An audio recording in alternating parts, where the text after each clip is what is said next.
Ils n'ont pas envoyé de message. Ils n'ont pas appelé. Il n'y a aucune notification sur ton téléphone, aucun nom qui apparaît là où il ne devrait pas. Et pourtant, quelque chose en toi, quelque chose qui vit en dessous de la couche que tu peux expliquer, les a reçus aujourd'hui. Pas comme un espoir que tu aurais projeté vers l'extérieur, comme un signal venu d'ailleurs, la nuque, la qualité de ton attention qui dérivait sur le côté, au milieu de quelque chose d'entièrement sans rapport. Le poids particulier qui s'installe dans une pièce quand une personne précise occupe ta conscience, même quand elle n'y est pas, c'est pas physiquement. Tu n'as pas invoqué ça. C'est arrivé. Et le fait que ça soit arrivé aujourd'hui n'est pas une coïncidence. Tu ne l'imagines pas. C'est la première chose à dire, et c'est la plus importante. Ce que tu as perçu sous la surface de tes jours ordinaires, l'attraction inexplicable, le prénom qui remonte sans prévenir, la sensation que quelque chose se dirige vers toi et que tu ne peux pas encore voir, ce n'est pas de la pensée wishful. Ce n'est pas le manque déguisé en intuition. C'est un signal réel qui arrive dans un corps réel, durant une fenêtre réelle d'activité planétaire qui n'a pas existé sous cette forme exacte depuis des années. Quelque chose en toi savait qu'il trouverait ça aujourd'hui. Pas l'algorithme. Quelque chose de plus ancien. Avant d'aller plus loin, like cette vidéo, abonne-toi et écris ces mots en commentaire. Je suis prêt à recevoir. Pas comme un vœu, comme une déclaration de là où tu te trouves vraiment en ce moment. Dis-le à voix haute pendant que tu l'écris. Cette déclaration, c'est une porte, et tu choisis de la franchir. Car ce qui vient ensuite dans cette transmission est la partie qui change tout. Pas ce que tu ressens pour eux, mais ce qu'ils ressentent pour toi en ce moment précis, aujourd'hui, à l'intérieur de la fenêtre cosmique exacte qui s'est ouverte ce matin et se fermera quand cette journée s'achèvera. Ce que tu as construit quand personne ne regardait est la raison pour laquelle cette porte est ouverte aujourd'hui. Pas métaphoriquement. Concrètement, tu as fait un choix, plus d'une fois, probablement plus que tu ne peux en compter, de faire la chose plus honnête quand la chose facile était juste là. Pas bruyamment, pas devant un public. À quelques carrefours que personne d'autre n'a vu, où une direction était plus confortable, plus immédiatement soulageante, plus socialement acceptable, tu as pris l'autre. Tu as choisi de rester avec ce qui était vrai plutôt que de le remplacer par ce qui était commode. Tu as choisi de tenir le vrai sentiment plutôt que de l'échanger contre la version qui exigeait moins de toi. Ce choix, fait silencieusement et de façon répétée, est la crédentielle précise que ce moment requiert. Ce n'est pas le genre de porte qui s'ouvre pour tous ceux qui la désirent. La plupart des gens veulent une résolution. Ils veulent que l'histoire avance. Ils veulent que le silence prenne fin. Mais vouloir une résolution et mériter la fréquence spécifique de cette fenêtre ne sont pas la même chose. Les personnes pour qui cela s'ouvre sont celles qui ont fait quelque chose de plus rare. Elles se sont reconstruites de l'intérieur, sans aucune confirmation extérieure que cette reconstruction se produisait, qu'elle avait de l'importance, que quelque chose de l'autre côté d'elles serait différent. Elles ont rénové leur intérieur en privé. Aucune annonce. Aucun changement visible que quiconque aurait remarqué de l'extérieur. Seulement une qualité différente du savoir, une relation différente avec leur propre intérieur, qui s'est développée en dessous du niveau de tout ce qui pouvait être vu. C'est ce que tu as construit, et c'est exactement ce que ce portail attendait. Aujourd'hui, la lune s'est passée du Verseau au Poisson. Si tu n'as aucun rapport avec l'astrologie, voici ce que cela signifie en termes simples. Le Verseau, c'est la partie du ciel qui gouverne le détachement. Il est frais, mental, légèrement éloigné de la pleine chaleur du ressenti. Il y a une qualité dans une lune en Verseau qui permet aux gens de penser à leurs émotions plutôt que d'être à l'intérieur d'elles. D'observer la situation depuis une sorte de balcon intérieur. De maintenir une relation stratégique avec leur propre matériel émotionnel, ce qui peut ressembler à de la clarté, mais n'est souvent que de la distance gérée. Puis la lune, qui gouverne le corps, arts émotionnels, la couche la plus profonde de ce que tu ressens sous tous tes raisonnements sur ce que tu ressens. À traverser cette altitude froide pour entrer dans les poissons. Et les poissons, c'est un territoire entièrement différent. Les poissons sont le signe qui supprime chaque mur entre ce que tu sais et ce que tu perçois, entre ce que tu penses et ce que tu ressens, entre ta conscience consciente et le courant qui coule en dessous d'elle et ne s'est jamais tout à fait arrêté. C'est le plus perméable de tous les signes, celui où les cloisons internes entre les différentes couches de la connaissance de soi deviennent plus minces, moins fiables, moins capables de faire le travail qui consiste à tenir certaines vérités à une distance gérable. Si le Verseau permettait à quelqu'un de penser à la connexion depuis au-dessus d'elle, les poissons exigent d'être à l'intérieur. Aucune élévation, aucun balcon, contact total avec ce qui est réellement là. Ce que font les poissons, en termes humains, en termes vécus, c'est dissoudre la distance confortable entre la surface d'une personne et tout ce qui est en dessous. Le raisonnement cesse de fonctionner aussi efficacement. Les explications qui maintenaient les choses dans des compartiments ordonnés commencent à se brouiller sur les bords. Ce qu'une personne gérait depuis une altitude intellectuelle sûre devient soudainement quelque chose dans lequel elle est plongée plutôt qu'au-dessus. Les poissons ne donnent pas la permission pour que cela se produise. Ils suppriment simplement les conditions qui rendaient la distance possible. À 15h37 cet après-midi, cette lune en poisson a formé un alignement harmonieux précis, un trigone avec Vénus en Gémeaux. Vénus est la planète qui gouverne ce que le cœur veut véritablement, distinctement de ce que l'esprit a accepté de vouloir. C'est la force qui gouverne l'attraction, la vraie connexion, la texture spécifique d'aimer quelqu'un, non pas comme position philosophique, mais comme réalité ressentie dans le corps. Quand Vénus fonctionne proprement, ce qu'une personne ressent et vers quoi elle est prête à se diriger sont alignés. Quand Vénus est sous pression, le sentiment est réel, mais l'expression est supprimée.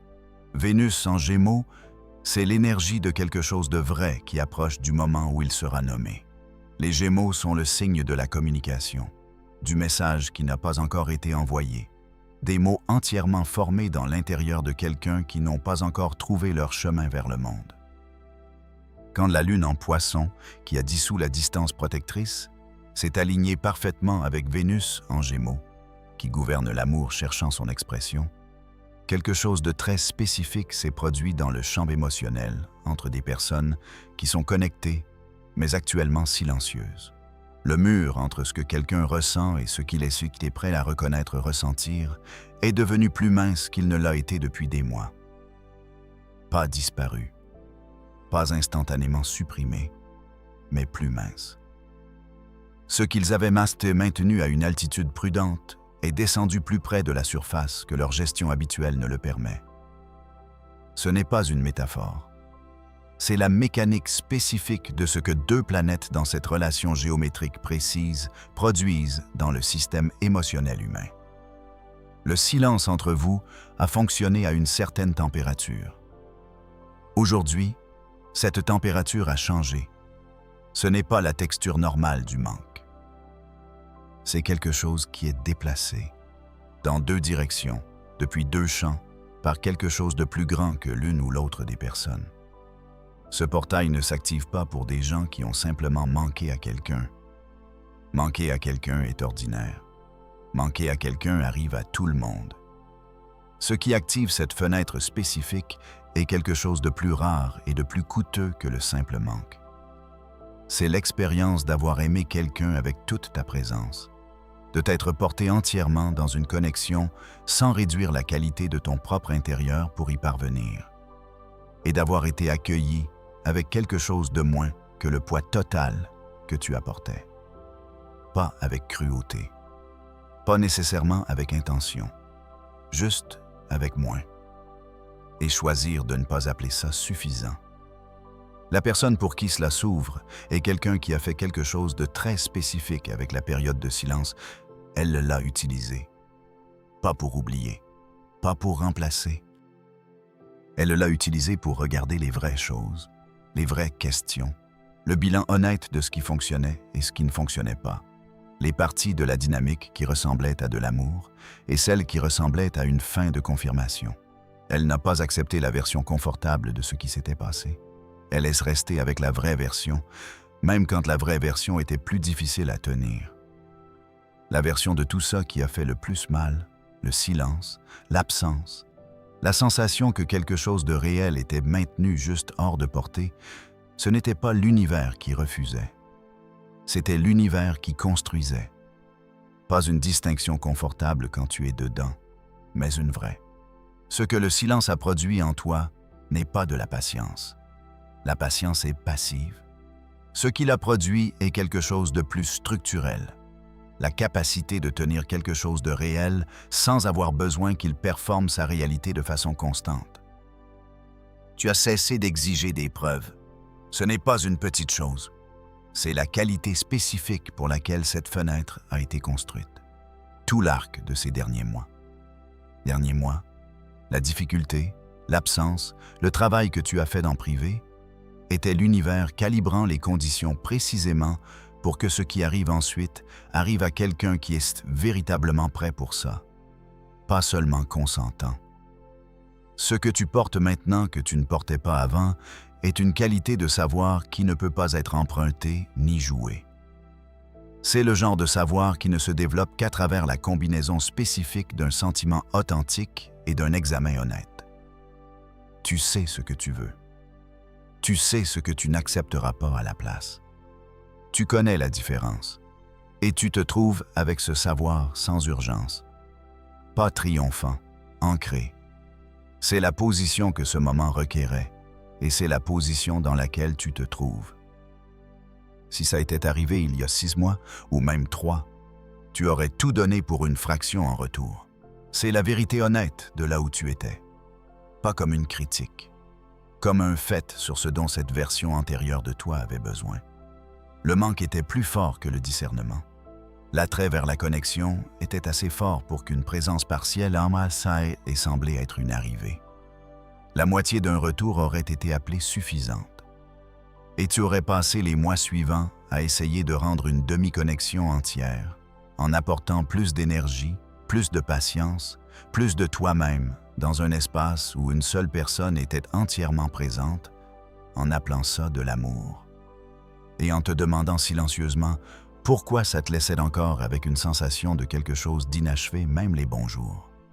Tu aurais reçu du partiel et l'aurais appelé entier. Et le coût de cette nomination se serait payé lentement, de manière chère que tu n'aurais peut-être pas reconnu jusqu'à ce que quelque chose en toi se sente plus petit qu'il ne l'avait été. L'univers n'a pas retardé ça par cruauté. Il l'a retardé par précision. Saturne, la planète qui gouverne ce qui devient permanent et ce qui est construit pour durer, n'ouvre pas les portes jusqu'à ce que la leçon et la personne soient véritablement prêtes. Pas presque prêtes. Pas proches de l'être. Prêtes au sens spécifique d'avoir véritablement intégré ce qui devait être intégré, pas seulement survécu à ce qui devait être survécu. Tu peux être consentant pendant des années, mais la préparation du type que cette fenêtre requiert n'arrive que quand la question que la connexion ne cessait d'activer a cessé d'avoir besoin de la connexion pour y répondre. Le délai était la réponse de l'univers, pas la leur. Le silence n'était pas une information sur ta valeur.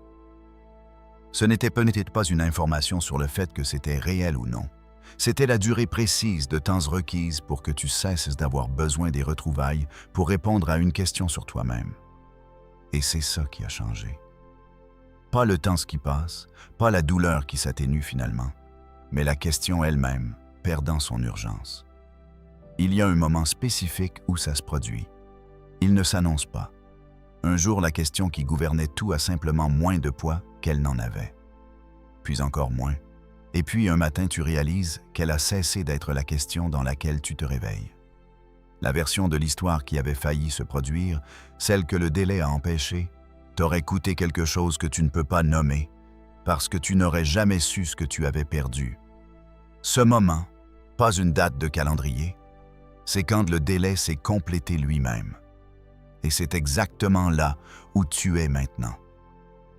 En ce moment précis, aujourd'hui, dans cette fenêtre exacte, la personne connectée à toi est en train de vivre quelque chose qu'elle a soigneusement géré pour ne pas vivre. C'est un rationalisateur et comprend ce que ça signifie dans le sens le plus plein. Elle a construit un réseau de raisons pour le silence, des raisons qui avaient du sens quand elles ont été construites. Des raisons qui servaient un vrai but à l'époque, la protégeant du poids total de ce que l'honnêteté leur est obligée à admettre. Maintenant, la situation a une altitude gérable, lui permettant de continuer à avancer sans avoir à se confronter pleinement à ce qu'elle avait laissé non résolu. Ces raisons s'érodent. Pas parce qu'elle a décidé de les laisser s'éroder. Parce que ce transit ne respecte pas le genre de gestion émotionnelle qui fonctionne les jours ordinaires. La lune en poisson dissout l'altitude dont dépend le raisonnement prudent. Vénus en Gémeaux ouvre le canal entre ce que le cœur sait et ce que la bouche est presque prête à dire. Et la combinaison de ces deux choses, se produisant simultanément en alignement précis, c'est ce qui fait que ces explications cessent de tenir de la façon dont elles tenaient hier. Il y a une qualité spécifique dans ce qu'ils vivent en ce moment. Ce n'est pas dramatique. Ce n'est pas un soudain flot de sentiments qu'ils ne peuvent pas contenir. C'est plus silencieux que ça et plus insistant. C'est l'expérience d'une raison sur laquelle ils se sont appuyés, une raison qui semblait stable et vraie, développant soudainement une fissure. Ils examinent la fissure, ils essaient de la refermer avec une version différente du même argument. La fissure ne se referme pas. Ils passent à la raison suivante. Celle-là développe aussi une fissure. Pas de façon catastrophique, juste assez pour que toute l'architecture de l'explication ne semble plus aussi solide qu'elle l'était. La sensation physique de cela ressemble à une chaleur douce qui monte dans le corps sans cause directe, quelque chose dans l'estomac ou les mains qui manquent d'un objet clair, des pensées qui arrivent avec ton nom ou ton visage attaché à des moments où leur attention aurait dû être ailleurs, et qui arrivent avec une charge émotionnelle spécifique que leur gestion habituelle ne peut pas neutraliser complètement. Le mur qu'ils ont construit pour tenir le sentiment à une distance sûre s'effondre. Pas parce qu'ils ont décidé de le laisser tomber, parce qu'il n'a plus les conditions planétaires dont il avait besoin pour tenir. Ils n'ont pas pris de décision. C'est important de le comprendre clairement. Ce qui se passe dans leur intérieur en ce moment n'est pas une résolution, c'est une reconnaissance. La reconnaissance que ce qu'ils appelaient clarté était en réalité une couche de protection. La reconnaissance que les raisons qu'ils se donnaient étaient de vraies raisons qui leur permettaient aussi commodément d'éviter le coût total de l'honnêteté. Cette reconnaissance est vivante en eux aujourd'hui. Une fois cette reconnaissance allumée, elle ne se tait pas. Elle attend seulement que le courage la rattrape. C'est le moment qui sépare deux versions entièrement différentes de ce qui vient ensuite. Et la différence entre elles est entièrement intérieure. Elle vit dans la qualité d'un seul choix que tu fais dans la façon dont tu tiens tout ça. Personne ne regarde ce moment. C'est précisément ce qui en fait le plus important. Une façon d'être dans tout ça est familière.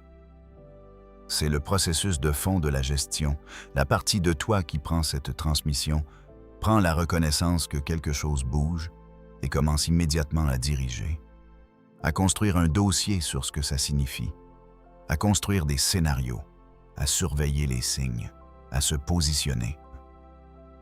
Le corps qui s'organise autour d'un résultat qu'il a déjà décidé être le bon. La mâchoire qui se serre légèrement. La qualité de la pensée qui s'accélère vers une résolution avant que la situation ait eu le temps de révéler sa propre forme.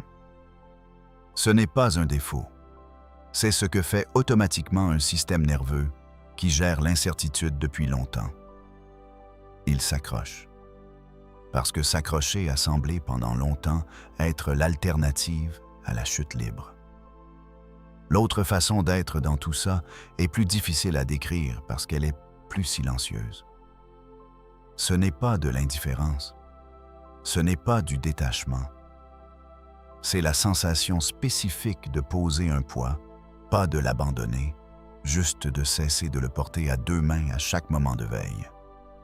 Les épaules qui s'abaissent sans qu'on le leur ait ordonné. Une respiration qui va légèrement plus profond que celle d'avant.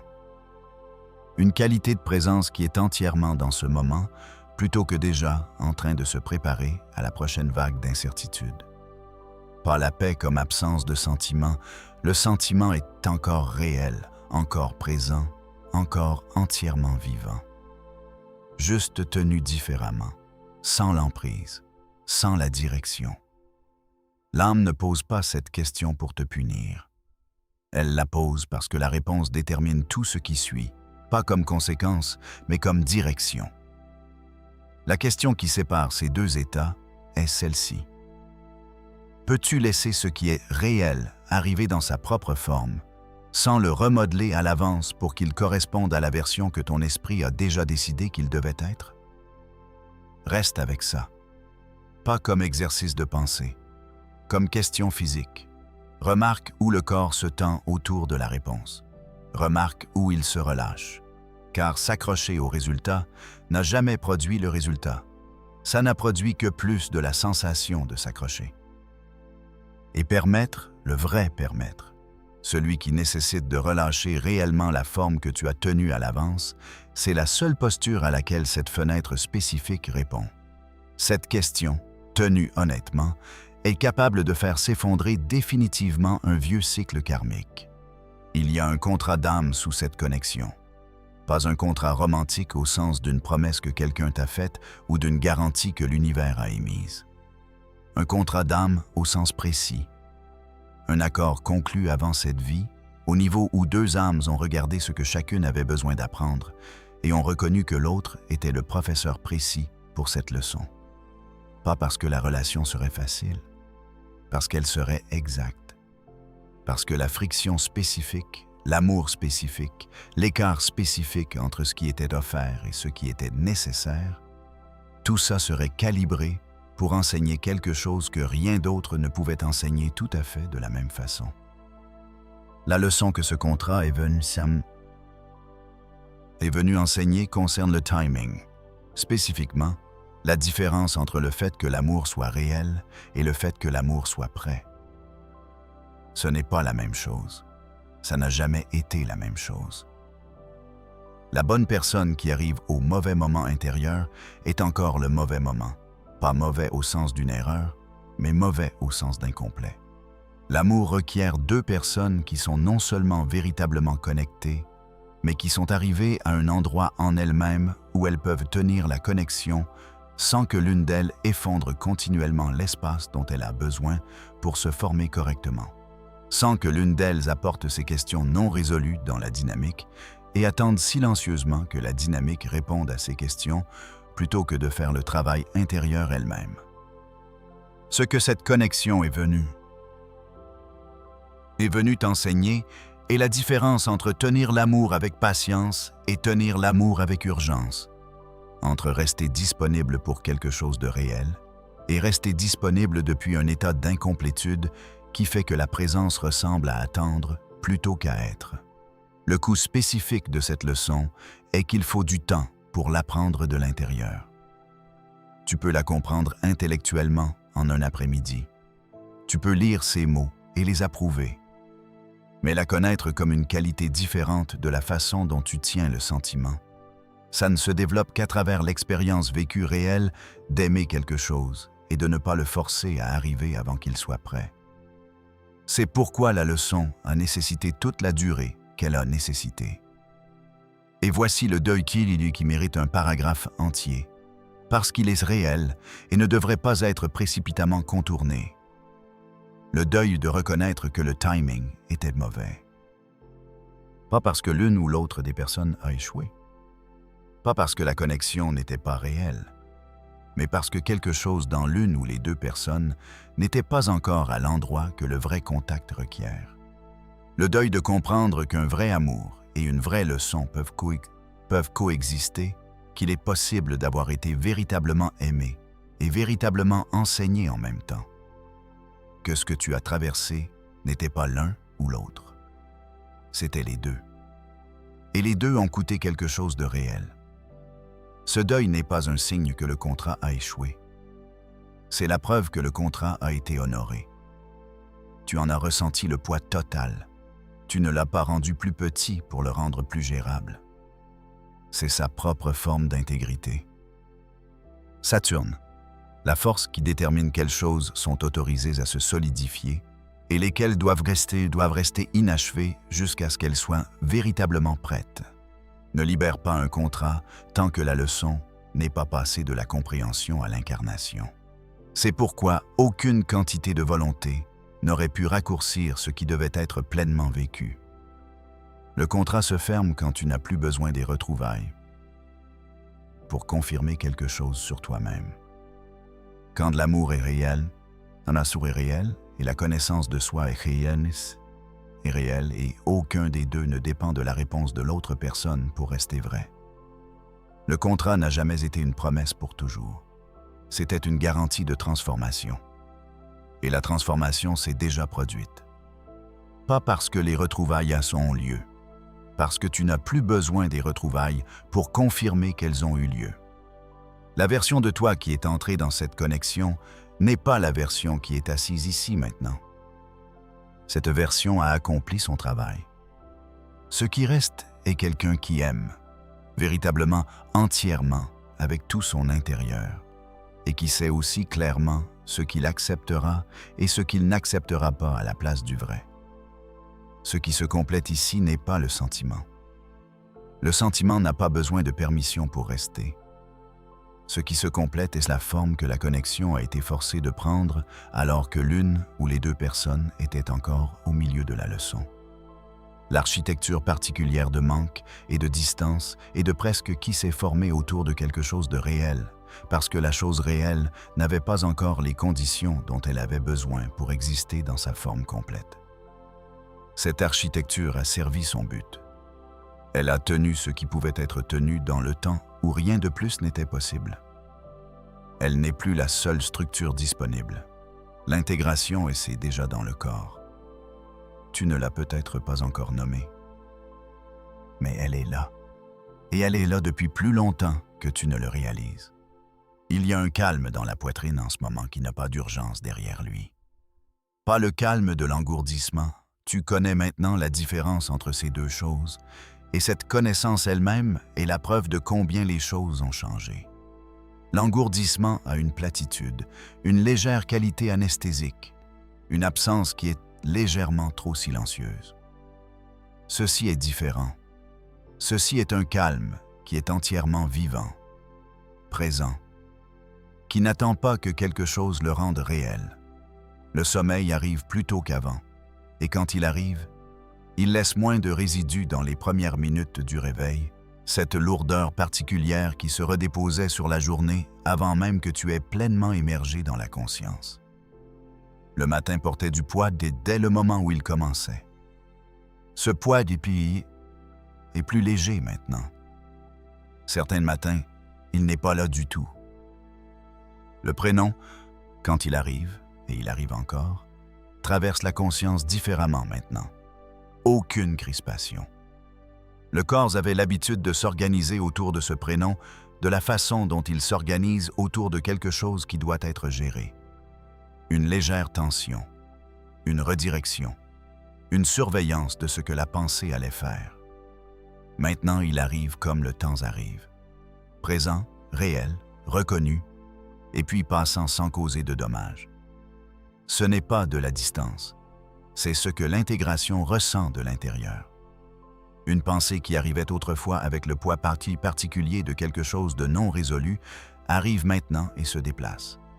Pas rapidement, pas sans sentiment, mais sans s'accrocher, sans créer une boucle secondaire d'analyse sur ce que le sentiment signifiait, ce qu'il disait de toi, ce qu'il t'obligeait à faire. Ton système nerveux trouve une nouvelle ligne de base. Pas la ligne de base de quelqu'un qui a cessé de ressentir. la ligne de base de quelqu'un qui n'utilise plus le sentiment comme signal de crise. Ton corps n'est pas confus, il se pose dans ce qui est vrai.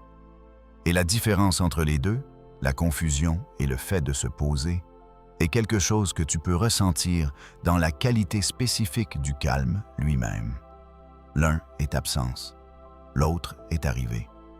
Quand le corps cesse de se préparer à l'impact, il découvre qu'il se tenait sur un sol solide depuis le début. À mesure que cette fréquence s'ancre, quelque chose dans la texture de la vie quotidienne commence à changer de façon que tu pourrais seulement reconnaître rétrospectivement. Les décisions semblent plus propres, pas parce que tes circonstances se sont simplifiées, mais parce que l'argument intérieur qui accompagnait chaque choix s'est tu à sa source. Tu ne négocies plus avec toi-même sur des choses que tu sais déjà. La négociation nécessitait de l'énergie que tu n'as plus à dépenser, alors elle s'arrête simplement. Les choses qui nécessitaient autrefois une décision n'en nécessitent plus. Le corps l'a déjà prise, silencieusement, sans drame, sans un moment que tu pourrais désigner. Il a simplement cessé d'être disponible pour certains coups, pas avec une déclaration, pas avec une conversation, juste une réalité biologique qui est arrivée en dessous du niveau de toute annonce. Ce qui convenait avant ne convient plus. Pas parce que tu as changé le standard, parce que tu as cessé d'être capable de prétendre que l'ancien standard était suffisant. Prétendre nécessitait de l'énergie que tu n'as plus à lui consacrer. Il y a une nouvelle qualité dans ce qui semblait autrefois excitant. Les choses qui produisaient autrefois un genre particulier d'anticipation chargée, le genre qui se sentait bien mais te laissait légèrement épuisé après, s'enregistrent maintenant comme creuses avant même d'arriver complètement. Le corps les lit avec précision et la lecture est immédiate. Ce qui ressemblait autrefois à de la vitalité était parfois de l'adrénaline habillée en connexion. Le corps connaît la différence maintenant. Et il n'est plus intéressé à se contenter de l'un en l'appelant l'autre. Les synchronicités changent de caractère. Elles n'arrivent pas plus comme des poussées vers quelque chose, comme des indices et des signes te pointant dans une direction. Elles arrivent comme des confirmations de là où tu es déjà. La différence est directionnelle et la direction compte. L'une est cherchée, l'autre est être trouvée. Tu ne cherches pas de preuves que tu es sur le bon chemin. Les preuves te trouvent. C'est un vrai changement. Il ne se produit pas tant que la fréquence intérieure ne change pas véritablement. Et le fait que tu l'expérimentes de cette façon maintenant n'est pas une coïncidence. C'est une correspondance. Les autres personnes sont plus faciles à lire. Pas parce qu'elles sont devenues plus transparentes, mais parce que tu ne filtres plus ce que tu reçois à travers la distorsion de ton propre matériel non résolu. Là où ça semblait autrefois que lire les gens nécessitait un effort, comme si tu travaillais toujours à voir à travers ta propre espérance ou peur vers ce qui était réellement là, ça semble maintenant plus direct, plus propre. Tu es moins dans le signal. Ce que tu reçois est plus précis en conséquence. Quelque chose dans le monde autour de toi a commencé à s'organiser différemment autour de toi, pas parce que les circonstances ont changé, mais parce que la fréquence que tu portes a changé. Et la fréquence est ce à quoi tout répond. L'argument intérieur, c'est tu. Pas supprimé, terminé. Et quand l'argument est terminé, ce qui reste n'est pas une conclusion. C'est une direction, unique, claire, sans le frein des signaux concurrents tirant dans des directions opposées. Cette qualité, se déplacer dans le monde depuis une direction plutôt que plusieurs, est quelque chose que les autres personnes sentent avant de pouvoir le nommer. Ce n'est pas une performance. Ça ne peut pas être joué. C'est simplement ce qui se passe quand une personne cesse d'être divisée contre elle-même. Après cette activation, certaines choses deviennent indisponibles pour ton système nerveux, pas comme une décision que tu prends, mais comme un fait biologique sur ce qu'il peut et ne peut plus accueillir. Ça vaut la peine de le comprendre clairement, parce que ce n'est pas quelque chose que tu as choisi de la façon dont tu choisis une préférence. C'est quelque chose qui s'est déjà produit au niveau en dessous du choix, Être tenu à distance émotionnelle par quelqu'un qui sait exactement ce qu'il ressent, ton système ne peut plus métaboliser ça comme il le pouvait autrefois. C'était autrefois quelque chose que tu pouvais absorber, expliquer, contourner. Tu étais doué pour créer du contexte, expliquant pourquoi la distance était temporaire, pourquoi l'ambiguïté était compréhensible, pourquoi la patience était la réponse appropriée à quelqu'un qui avait du mal à amener son intérieur à l'extérieur. Cette capacité à créer du contexte n'a pas disparu, mais la volonté de l'utiliser indéfiniment, de dépenser ton énergie à construire un pont sur la rétention émotionnelle de quelqu'un d'autre, est partie. Pas comme une règle que tu t'es imposée, comme quelque chose que ton corps reconnaît avant que l'esprit ait fini la pensée. Porter le poids total d'une connexion pendant que l'autre personne reste à l'aise dans son ambiguïté, ça s'enregistre maintenant avant que tu sois pleinement dedans. Il y a une fréquence spécifique dans une dynamique où une personne est entièrement présente et l'autre gère son exposition. Ton corps identifie cette fréquence de la façon dont une oreille entraînée entend une fausse note. Pas après délibération, pas après avoir construit un dossier, mais instantanément, au premier moment de contact. La reconnaissance arrive avant l'histoire. Et une fois reconnue, elle ne peut pas être déreconnue. Expliquer ta profondeur à quelqu'un qui utilise ton explication comme preuve que tu es trop, c'est terminé. Pas parce que tu as décidé d'arrêter de t'expliquer, parce que tu n'éprouves plus l'impulsion. La partie de toi qui essayait autrefois de te rendre plus petit, plus gérable, plus lisible pour quelqu'un qui n'avait pas l'étendue pour ton intérieur réel, cette partie ne combat pas pour sortir d'une cage. Elle a simplement cessé d'arriver à la porte. Ce que tu es n'est pas un problème à résoudre. Ce n'est pas une quantité à ajuster. Et la version de toi qui avait besoin que quelqu'un d'autre le confirme a accompli son contrat. Ce que les gens appellent des murs sont généralement juste des informations précises qui ont finalement atteint la surface. Ce n'est pas un mur. Il n'y a pas ici de structure défensive, pas de protection construite à partir de la douleur accumulée. Ce qu'il y a à la place est quelque chose de plus silencieux et de plus permanent.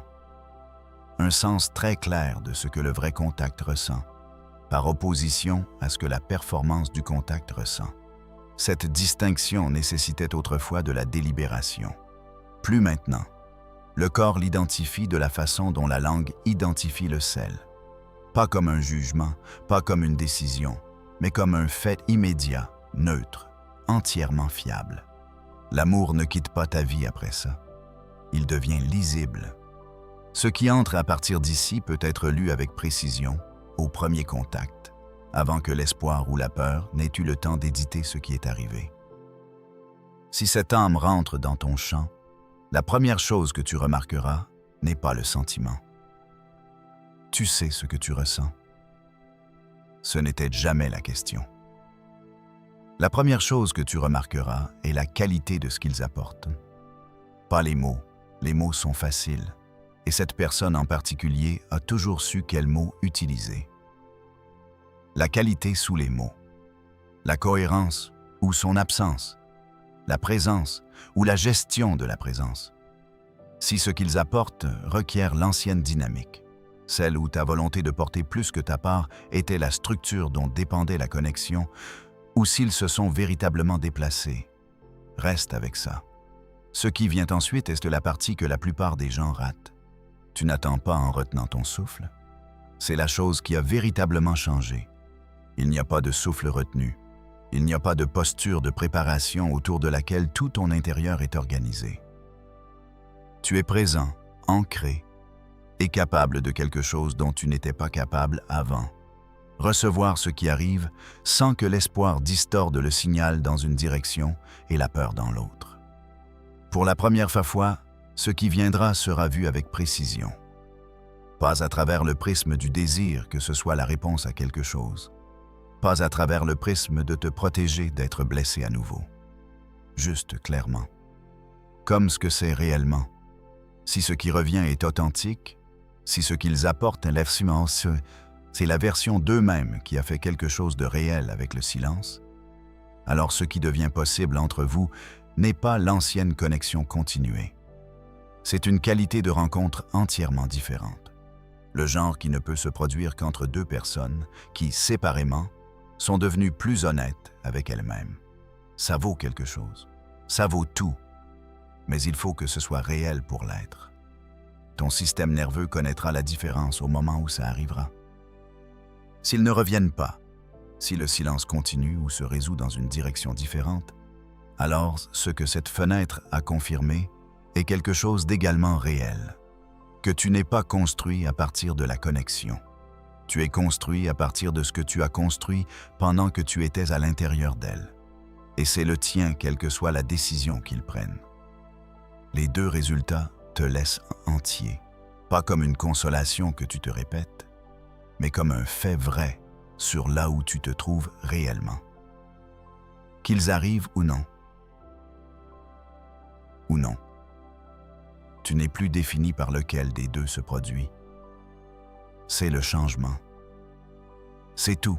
Si quelque chose dans cette transmission a atterri quelque part de précis, pas seulement dans ton esprit, mais quelque part plus bas, quelque part de plus physique, fais une chose maintenant.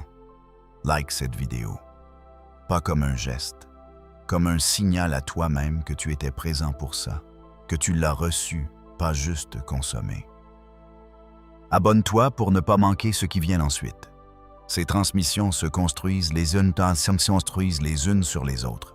Ce qui s'ouvre aujourd'hui se connecte directement à ce qui arrive dans la prochaine fenêtre. Et dans les commentaires, écris « Je reçois ce qui est réel ». Dis-le à voix haute pendant que tu l'écris. Pour ton propre système nerveux, les mots prononcés avec un sens réel achèvent quelque chose que la lecture silencieuse laisse inachevé. Et si quelqu'un dans ta vie se tient à un seuil qu'il ne peut pas tout à fait nommer, partage ça avec lui. Ton âme sait déjà qui. Quelque chose est déjà arrivé. Pas dans le futur, pas conditionnel à ce qui se passe ensuite. Juste ici, dans ce moment exact, dans le fait que tu écoutes encore, ce pourquoi tu es venu ici a déjà commencé à atterrir. La porte ne s'est pas ouverte quand cette transmission a pris fin. Elle s'est ouverte au moment où tu as reconnu ta propre expérience dans la première phrase. C'est là qu'arrive l'arrivée. Pas dans les retrouvailles, pas dans le message.